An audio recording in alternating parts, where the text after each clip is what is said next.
Hello folks, Vladimir here, and last episode I showed you how to make these rather compact proximity detectors in order to trigger off the sound effects from the device I showed you in the first episode of this series. Now, for this episode I'm going to be talking about mob spawners and how to use them as proximity devices inside adventure maps.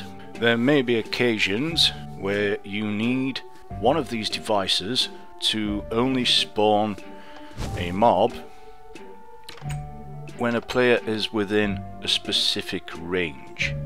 Now, thankfully the mob spawners, these little fellows here, they have extra data that can be stored on them to detect the range of the player. Let's go over here. This red wall denotes the distance of the detection, so that door won't open at all until I'm within the red wall. There we go, the door opens. Now as you can see, it spawns villagers over and over and over, because with a proximity device you want to know constantly where a player is. This one will only detect you within 5 blocks range of it. So when I come onto the red wall here, there we go, it detects you, the door will remain open. The door is just there for display purposes. In fact, we could get rid of the door really, because we can see the villagers spawning, and it will always detect the player and always activate the pressure plate.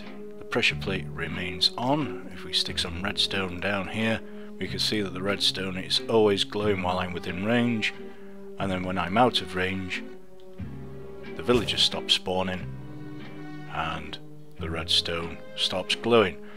Now the detection range of mob spawners is very handy indeed. This means that you can set it to any range that you fancy. I've not really found many limitations to it, so let's go over to another area and I shall show you what I mean about ranges. Okay folks, this is set to 1 block range.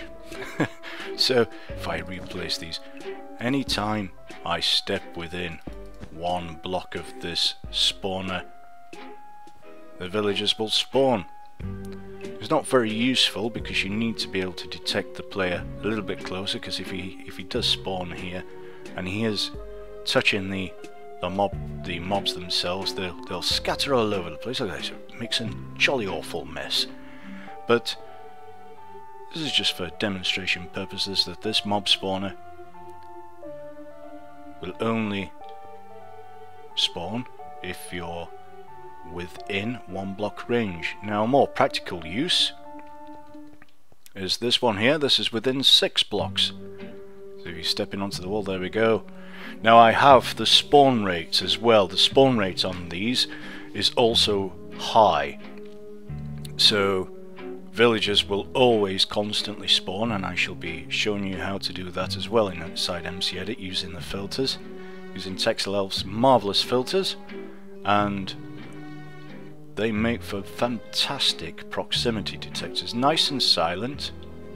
You only get the click of the pressure plate, which is perhaps as much as you ever need.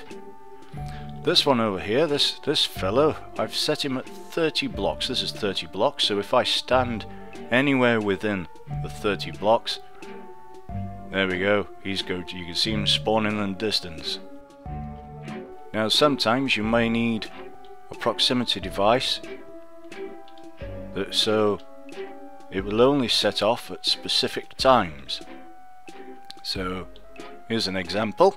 Okay, here we go, we're in a room, it's locked,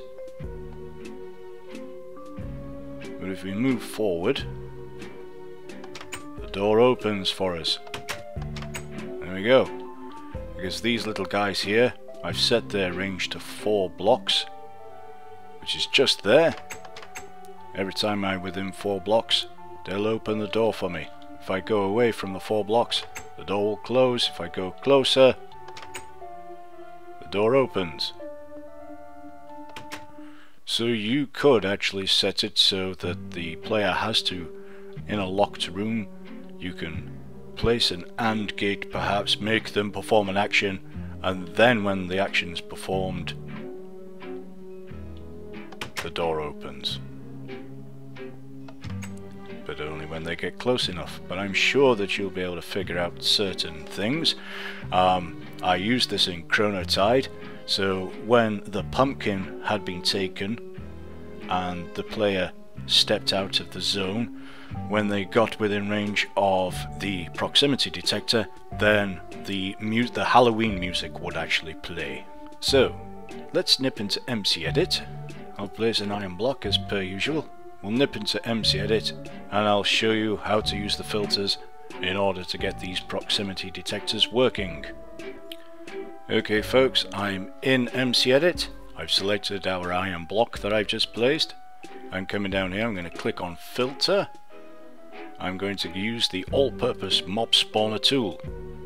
Now we're going to choose mob type of villager. The ticks until spawn, we will set that down low to 1. Minimum ticks between spawns, we'll set that to 0, and the maximum ticks between spawns, we'll set that to 1. Now this means that the villager will constantly spawn while ever you're within range of the mob spawner. Now of course we have to do the positioning mode, we have to make it relative, and we're changing the Y value to 1 as we did last time, so that the villager spawns on top of the mob spawner. Now we're going to give him minimal health, we'll give him 1 health, half a heart, and we shall give him fire of 160 to make sure he burns and resets. We don't want 1,000 mobs to be spawned at once and slow down your machine.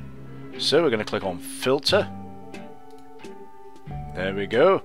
And then we're going to use another filter, which is Set Detection Range. This is another filter of Texel Elf.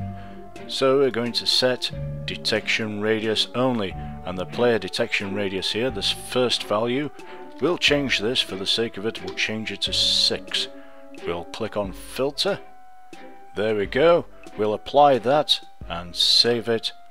So here we are back in Minecraft, and you see our villager spawner is spawning plenty of villagers, but it will only spawn if we're within the 6 block radius. 3, 4, 5, 6. Let's mark it off. Go beyond the wall and you don't spawn anything, step inside the wall and the villager spawns.